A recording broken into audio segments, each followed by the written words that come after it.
좋은 주말, 행복한 주일을 보내셨습니까? 월요일 새벽 기도에 오신 여러분들을 주님의 이름으로 환영합니다. 또 새로운 일상이 시작됩니다. 오늘 기도하시고 또 이제 말씀 들으시면서 하나님과 동행하시는 오늘 하루가 되시기를 바랍니다. 기도하겠습니다. 하나님 아버지, 오늘 이 월요일 아침에 주님 앞으로 다시 나올 수 있도록 우리의 마음을 이끌어 주시니 감사합니다. 하나님께서 우리와 늘 동행하여 주신다는 것을 우리로 기억하게 하시고 오늘도 다시금 주님을 만나는 것으로 이 하루를 시작하게 하시니 감사합니다. 하나님께서 마태복음 말씀을 통하여 우리에게 들려주시는 주님의 그 음성에 우리가 귀 기울일 수 있게 되기를 소망합니다. 특별히 우리 하나님 나라에 대해서 우리가 계속해서 보고 배우게 될 텐데, 하나님, 이 하나님의 나라가 우리 삶 속에서 어떻게 임하게 될지를 기대하는 마음으로 오늘 말씀 또 내일 모레 이어지는 이번 주의 말씀들을 묵상할 수 있는 저희들 되도록 주님 인도하여 주시옵소서. 하나님께서 오늘 하루도 우리와 동행해 주실 때 우리가 살아가는 그 어디나 하늘나라가 된다는 그 고백을 우리 입에서 찬양으로 또 기도로 고백할 수 있는 우리 한 사람 한 사람이 되게 하여 주시옵소서. 주님께서 함께 하시기를 기대하고 간구하며 우리 구주 예수 그리스도의 이름으로 기도드립니다. 아멘. 오늘 우리에게 주시는 하나님의 말씀은 신약성경 마태복음 13장 24절부터 30절까지의 말씀입니다. 마태복음 13장 24절부터 30절까지의 말씀을 봉독하도록 하겠습니다. 예수께서 그들 앞에 또 비유를 들어 이르시되 천국은 좋은 씨를 제 밭에 뿌린 사람과 같으니 사람들이 잘 때에 그 원수가 와서 곡식 가운데 가라지를 덧뿌리고 갔더니 싹이 나고 결실할 때에 가라지도 보이거늘 집 주인의 종들이 와서 말하되 주여 밭에 좋은 씨를 뿌리지 아니하였나이까? 그런데 가라지가 어디서 생겼나이까? 주인이 이르되 원수가 이렇게 하였구나. 종들이 말하되 그러면 우리가 가서 이것을 뽑기를 원하시나이까? 주인이 이르되 가만두라. 가라지를 뽑다가 곡식까지 뽑을까 염려하노라. 둘 다 추수 때까지 함께 자라게 두라. 추수 때에 내가 추수꾼들에게 말하기를 가라지는 먼저 거두어 불사르게 단으로 묶고 곡식은 모아 내 곡간에 넣으라 하리라. 아멘. 우리 마태복음의 유명한 특징 중에 하나인 천국과 관련된 말씀들이 시작이 되었습니다. 많은 분들이 알고 계시는 바와 같이 마태복음은 천국에 특별한 관심을 가지고 있습니다. 특히 다른 복음서들이 하나님 나라, 굳이 한자로 표현하자면 신국이라고 표기하는 것과는 다르게 마태복음은 그 같은 나라를 하늘나라, 곧 천국이라고 표기하고 있는 차이점이 있습니다. 여러분, 마가복음하고 마태복음 혹은 누가복음하고 마태복음을 비교해 보시면 거의 동일한 비유, 거의 동일한 어떤 구절 속에서 마가복음과 누가복음은 하나님 나라, 하나님의 나라라고 부르고 있는 표현을 마태복음은 천국이라고 표현하고 있다는 것을 보실 수 있게 됩니다. 그것은 마태복음이 유대인들을 의식하고 있기 때문입니다. 저희가 마태복음 초반에 이런 이야기들을 좀 말씀드렸었는데요.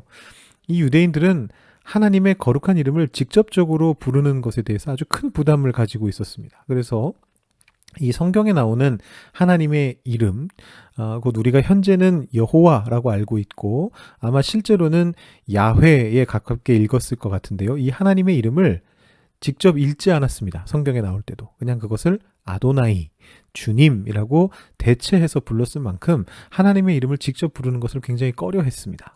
그렇기 때문에 마태는 그런 어떤 유대인들의 관점에 부합하도록 하나님 나라라는 그런 표현을 천국, 하늘나라로 바꾸어서 말하고 있습니다. 그렇지만 이 천국은 결국에는 우리에게 임하시는 그 하나님의 나라를 말하는 것이지 실제적으로 하늘 위에 존재하는 어떤 나라를 말하는 것은 아닙니다. 어제 주일 설교 때 제가 예수님께서 승천하신 그 하늘의 의미가 무엇인가를 말씀을 드렸는데요. 그 같은 연장선상에 있다라고 그렇게 생각하시면 될 것 같습니다. 오늘 우리가 읽은 말씀이 포함되어 있는 마태복음 13장은 천국 비유들을 모아놓은 장입니다. 지난 토요일과 주일날 묵상 본문이었던 이 씨 뿌리는 자의 비유는 천국의 비유라고 분명하게 말하고 있지는 않습니다. 그렇지만 11절 말씀에 예수님께서 천국의 비밀과 관련된 것이다 이렇게 말씀을 하시고, 또 19절에서는 그 말씀이 바로 천국 말씀이었다, 천국 말씀을 듣고 깨닫는가에 대해서 말씀을 하고 계시기 때문에 큰 틀에서는 이 씨 뿌리는 자의 비유도 천국과 관련된 비유라고 그렇게 볼 수가 있습니다. 그리고 오늘 본문에서부터 이제 본격적으로 천국은 무엇과 같으니 라고 하는 그 유명한 천국 비유들이 시작이 됩니다. 다 비슷비슷해 보이실 텐데요. 이 천국 비유들이 사실은 자세하게 들여다보면 미묘하게 포커스의 차이들이 좀 있습니다. 그래서 우리가 이것을 하나하나 살펴보는 것이 중요합니다. 먼저 오늘 본문에서 이 천국은 좋은 씨를 제 밭에 뿌린 사람으로 그렇게 비유가 되고 있습니다. 오늘 비유와 유사한 내용을 담고 있는 마가복음 4장 26절부터 29절에 나오는 비유에서는 조금 표현이 다른데요. 하나님의 나라는 사람이 씨를 땅에 뿌림과 같다 이렇게 비유가 됩니다. 거의 같은 얘기인데 마태복음에서는 좋은 씨를 제 밭에 뿌린 사람이 천국이다 이렇게 얘기하고, 마가복음에서는 사람이 씨를 땅에 뿌리는 것, 그것이 하나님의 나라다 이렇게 이야기를 합니다. 이 말씀을 들으시면서 벌써 약간 의아하다 이런 생각이 드셨을 수 있는데요. 예수님께서 이 천국 비유를 말씀하실 때 특징 중에 하나가 뭐냐면 천국을 어떤 특징적인 사물에 잘 비유하지 않으신다라는 것입니다. 씨를 밭에 뿌리는 이 비유들에서 천국은 자연히 씨가 밭에 뿌려진 다음에 생겨나는 어떤 결과라든가 그 추수하고 직접 연결되는 게 맞을 것 같습니다. 실제로 예수님 비유에서도 그런 내용들이 나옵니다. 그렇지만 그렇게 본다면 말을 할 때 이렇게 말해야 되죠. 천국은 사람이 좋은 씨를 밭에 뿌려서 자라난 곡식과 같으니, 이런 식으로 어떤 그 결과의 사물과 이렇게 비유를 해주시는 게 맞는 것 같은데, 예수님 그렇게 비유하지 않으십니다. 오히려 어떤 행동이나 주체, 사람이 씨를 뿌린 것과 같다, 사람이 씨를 뿌리는 어떤 행동이 곧 천국이다 이렇게 말씀하시거나, 좋은 씨를 제 밭에 뿌린 사람이 곧 천국이다, 그 주체가 천국이다 이렇게 말씀을 하십니다. 물론 그것이 아주 대단한 의미를 가지고 있지는 않습니다. 방금 말씀드린 것처럼 예수님께서 비유를 드실 때 결국에는 그 추수에 대한 이야기들을 하시게 되고 자라난 곡식에 대한 이야기를 하시게 됩니다. 그렇지만 예수님께서 처음에 천국은 이런 사람과 같다, 천국은 이런 행동과 같다라고 말씀하실 때 우리는 이미 한번 선입견을 깨트리게 되는 거죠. 우리가 갖고 있는 선입견이 한번 깨지게 됩니다. 이상하네? 예수님 왜 이렇게 말씀하시지라고 궁금증을 불러일으키신다라고 볼 수 있습니다. 천국은 이 행동, 어떤 행동 안에서 자라나고 있는 그 무엇이다라는 얘기를 하시기 위해서 우리에게 한번 그 선입견을 깨시기 위해 이런 말씀을 하시는 거죠. 자, 좋은 씨를 뿌리고 나면 어떤 일이 벌어집니까? 아까 말씀드린 마가복음 4장의 유사한 비유에서는 잠을 자는 동안에 아무도 모르게 씨가 자라나고 열매 맺고 이삭이 맺어진다 이런 쪽에 좀 포커스를 두고 있습니다만, 오늘 마태복음 말씀에서는 조금 다른 결과로 이어집니다. 곧 잠을 자는 동안에 원수가 와서 곡식 사이에 가라지를 뿌렸다라는 것입니다. 이 가라지라고 하는 것은 일명 독보리라고도 불리는 잡초인데요. 이 잡초는 처음에 자라날 때는 밀과 구분하기 어려울 만큼 외형이 닮아 있는데 나중에 이삭이 피어나게 되면 좀 구분하기 쉬워지는 그런 특징이 있는 잡초입니다. 이걸 어떻게든 활용하면 좋지 않을까 이런 생각이 드실 수도 있는데요. 이름처럼 독이 있습니다. 그래서 그 이삭 열매를 먹게 될 경우에 구토를 심하게 하거나 설사, 현기증 이런 것들을 일으킨다고 그럽니다. 그래서 보통은 추수 때에 여자들이나 아이들이 그것을 손으로 직접 뿌리채 뽑아내서 불태워 버리곤 했다고 합니다. 근데 이제 고대 근동 지역에서는 이런 독보리를, 가라지를 자기랑 사이가 좋지 않은 사람의 밭에 몰래 뿌리는 아주 악한 악습이 있었다라고 합니다. 근데 한 번 뿌려지면 그해 한 해만 피해를 끼치는 게 아니고 씨앗이 다 제거될 때까지 몇 년 동안 계속 피해를 준다 그래요. 그래서 나중에 로마 법에 의해서 이건 중한 범죄다, 엄격하게 금지한다 이런 법이 제정됐었다라고 합니다. 네, 예수님은 그 당시에 있었던 이 악습을 가져오셔서 천국이 어떤 곳인가 이제 설명하시는 거죠. 이 비유에서 우리가 주의 깊게 살펴봐야 될 두 가지가 있는데요. 첫 번째는 오늘 비유가 강조하고 있는 하나님의 오래 참으심입니다. 자, 오늘 비유 속에서 집주인은 추수 때보다 훨씬 이른 시점에 이미 가라지가 있다는 것을 발견하게 됐습니다. 그런데 종들이 와서 그것을 뽑겠다고 하니까 그때 뭐라고 말하냐면 그냥 두라 이렇게 말씀을 합니다. 그리고 그냥 두는 이유가 29절에 나오는데요. 그것은 가라지를 뽑다가 곡식까지 뽑을까 염려가 된다라는 것입니다. 자, 이 주인은 그저 효율성을 고려했던 것일까요? 이 곡식 한 알이라도 없어지면 아쉬우니까 이 가라지가 밀과 좀 더 확실하게 구분되기를 기다린 것일까요?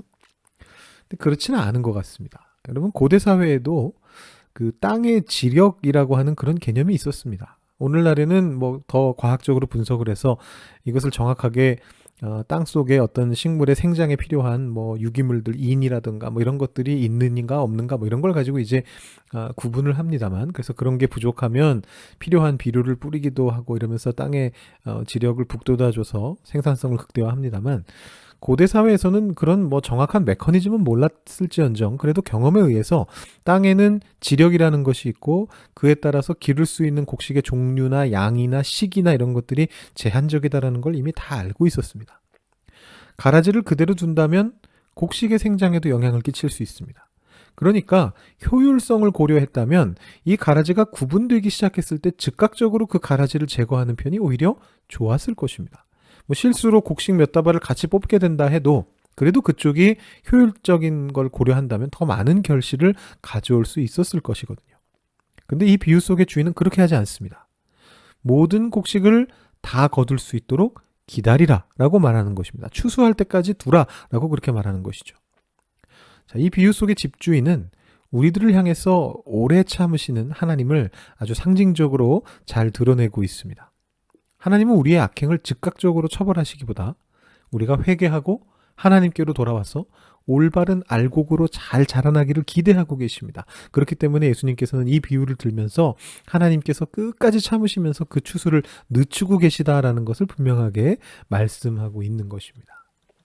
그런데 여기서 고려해야 될 두 번째 특징이 있습니다. 이 비유의 두 번째 특징인데요. 그것은 어쨌든 그러나 마침내는 심판이 있을 것이다 라는 아주 분명한 선언입니다. 마태가 오늘 비유에 대한 풀이를 다른 천국 비유 뒤에 이제 덧붙이고 있어서 좀 멀리 떨어져 있어서 오늘 말씀에서 읽지는 않았습니다만, 내일 말씀에 해당하는 36절부터 43절의 말씀 속에서 예수님이 이 비유를 이렇게 풀이하십니다. 좋은 씨를 뿌리는 이는 인자다. 밭은 세상이고 좋은 씨는 천국의 아들들이고 가라지는 악한 자의 아들들. 또 가라지를 뿌린 원수는 마귀고 추수 때는 세상 끝이고 추수꾼은 천사들이다. 세상 끝에 가라지를 불에 사르는 것처럼 불법을 행하는 자들을 다 거두어내서 풀무불에 던져넣게 될 것이다. 이렇게 해석을 해 주십니다. 마지막 순간, 세상이 끝나는 바로 그 순간, 종말의 때에는 하나님의 오래 참으심이 멈추게 될 것입니다. 그렇게 오래 참으셨음에도 끝까지 회개하지 않고 자신의 잘못을 간직하고 살아가는 사람들에게는 하나님의 심판이 임하게 될 것입니다.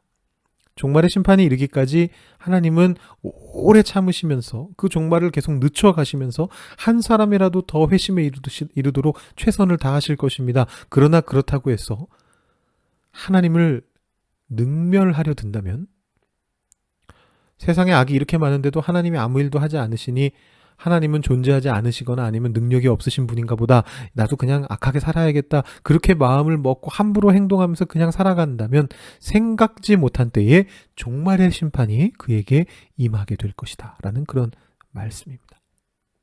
결국 최후에는 악한 것들은 끝이 나고 선한 것들만이 남게 될 것입니다. 그것이 하나님의 정의인 것입니다.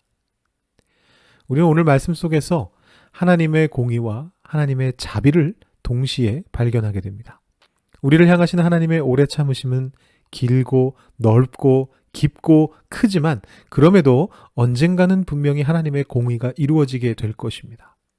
여러분, 우리의 삶을 돌아보시면서 우리가 회개해야 될 것은 회개하고, 하나님 오래 참으시니까 그 하나님의 오래 참으심에 감사하면서, 또 그러나 하나님께서 이루실 그 회복될 공의를 기대하고 기뻐하는 그런 삶을 살아가야만 할 것입니다.